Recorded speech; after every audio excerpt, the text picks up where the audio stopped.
October मास मध्यभाग सुधा चाषी को द्वितीय फसल चाष पर बिहन जोगाई देवाक ओडिशा श्रमजीवी मंच एवं अन्य नागरिक संगठन पक्षर राज्य सरकार को अनुरोध करा जायछि। आज यही प्रसंग में ओडिशा नागरिक मंच पक्षर आयोजित एक स्वतंत्र सांबादिक सम्मेलन में दाबी करा जायछि।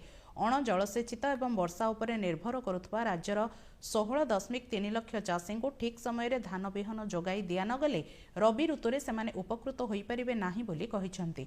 तेणु सेमानंकु अक्टोबर 15 तारिख सुधा बिहन आवंटन करने को ओडिशा श्रमजीवी मंच, महिला श्रमजीवी मंच और आत्मशक्ति ट्रस्ट भली संगठन माने दृढ़ दाबी करिसंती। ओडिशा रे राष्ट्रीय कृषि विकास योजना कार्यकारी करने द्वारा चाषी यह एक वरदान पलटिछि। तेणु चाषी पंजीकरण सह कृषकों को बिहन जोगाई देबा पई ओडिशा श्रमजीवी मंच आवाहक अंजन प्रधान, दाशरथी नायक प्रमुख दाबी करिसंती।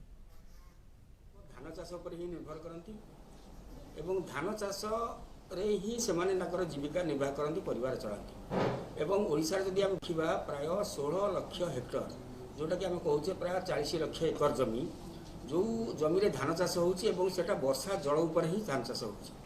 एवं धान चाष पर से जमी दीर्घ 6 मास धरी पड़िया पड़ जाउची एवं सेतिरे सेमाने आउ द्वितीय चाष किसी करि पारु नाहंती, कारण सरकार सब जमी की आज पर्यंत जलसेचन जोगी दे पारि नाहंती। तो आमर दाबी होची, आम कृषि क्रांति माध्यम रे गोटे दाबी करूछु सरकार को, यही जो 40 लाख एकर जमी रहिला जो थरे कि धान चाष पर किसी चाष होई पारुनी से